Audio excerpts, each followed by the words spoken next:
Capricorn. This is a Capricorn Sun, Moon, Rising, and Venus collective reading for the month of March.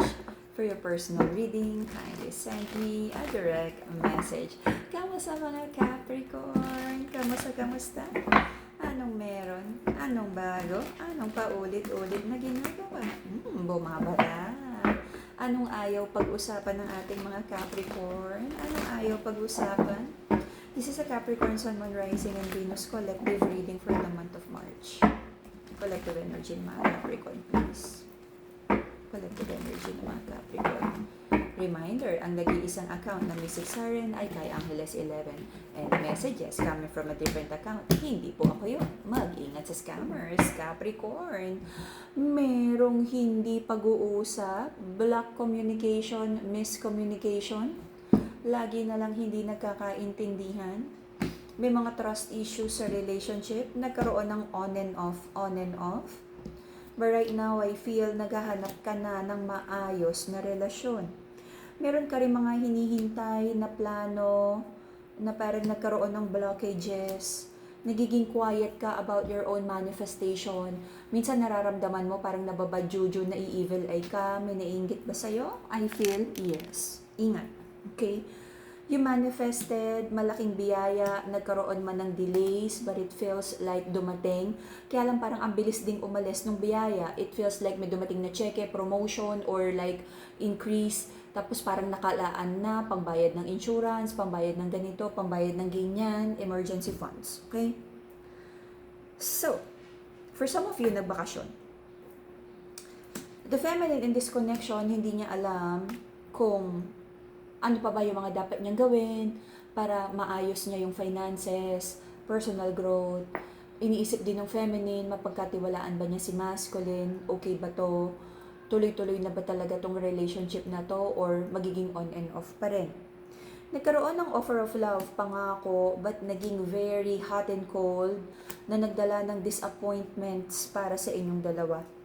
Nagkaroon ng toxicity na parang hindi matanggal-tanggal, pero nandyan pa rin kayong dalawa. You try to be very observant sa bawat isa. Nagbago na ba? Maayos na ba? Okay na ba talaga kayo? Wala na ba talagang pag-aawayan? But it feels like someone is not ready for commitment. Ready for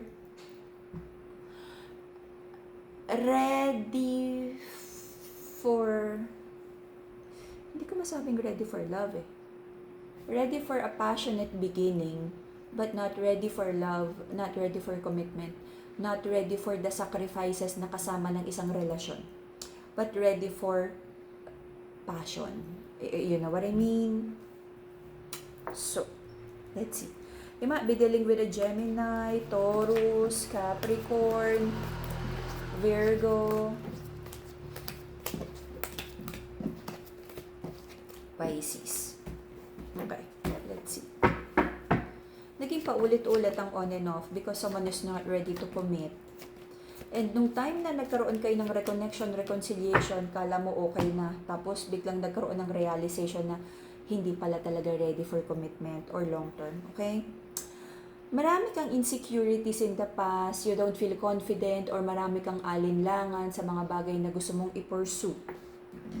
Sabi mo, ang daming delays, kaya ba talagang i-rebuild ang relationship na to? Marami ka ring hinahabol about your own financial stability, about your own goals. Makukuha mo ba yung promotion na yan? Makikilala ka ba sa community, sa business na to? Laban lang, okay? Yung mga doubts mo, yan yung pumapatay sa iyong pangarap. Recent past, meron kang kinaharap, no? Meron kang kinaharap na malaking transformation. May mga bagay, connection na nawala. But, tinanggal yan ni God for you to free up the space. Kasi may mas magagandang bagay na parating sa'yo. Doon naghihintay ka ng harvest time, magandang outcome, wala kang makita.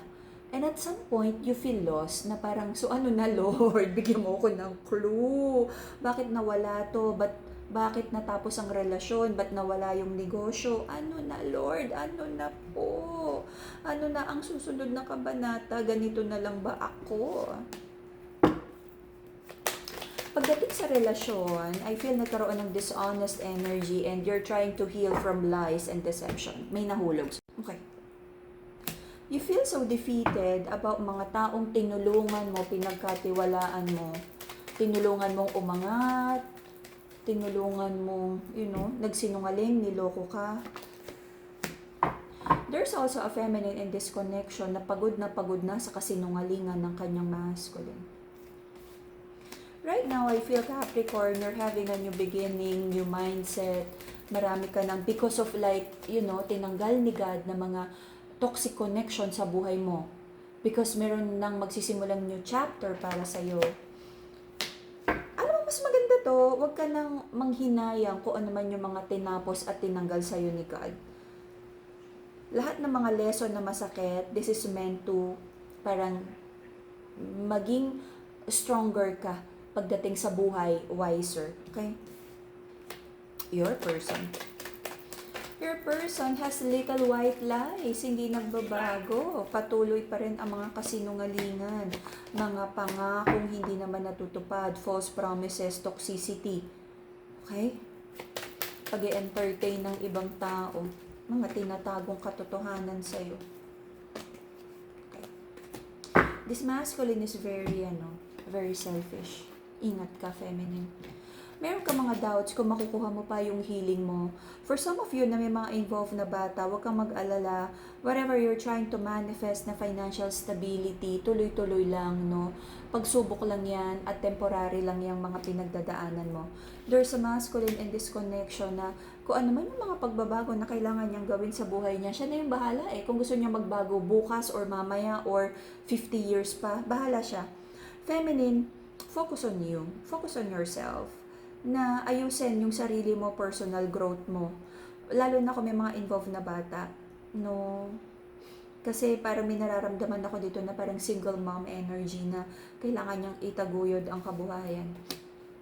Okay? So, until mid-June, I feel you will make the right decision with the Judgment card. Patuloy mong ile-let go yung mga situations na alam mong hindi tama para sa'yo. Magiging mas, align ka kay God na kapag tinanggal sa'yo, hindi nag-work out yung project, natanggal ka sa trabaho, okay lang. Na parang darating sa'yo, magdo-dawn sa'yo yung realization na, okay, it's not meant for you. Hanap ng bagong opportunity. Hindi nag-work out yung relationship, okay na, heal ka muna. Pag may dumating. Pag wala, okay ka lang. Don't worry, divine justice is on your side, Capricorn. Just do the right thing. May mga tatanggalin talaga sa'yo si God. Kasi hindi na yun para sa'yo. Makakasira yun sa future self na binibuild mo. Trust the divine timing. Okay? May mga bagay na parang hindi, it's like an apology or closure na maaaring hindi mo na matanggap. And be okay with that. Mag-heal ka, magre-rebuild ka, magkakaroon ka ng new beginning, kahit walang apology, kahit walang closure, kahit kung ano man. Focus ka sa sarili mo, self-growth, may mga energies na alisin sa'yo si God. And I feel mapag-aaralan mo to be okay, to trust the divine. Divine justice is on your side. Okay? Alam mo how you interpret divine justice? If alam mo namang naging mabuti ka, merong divine blessing.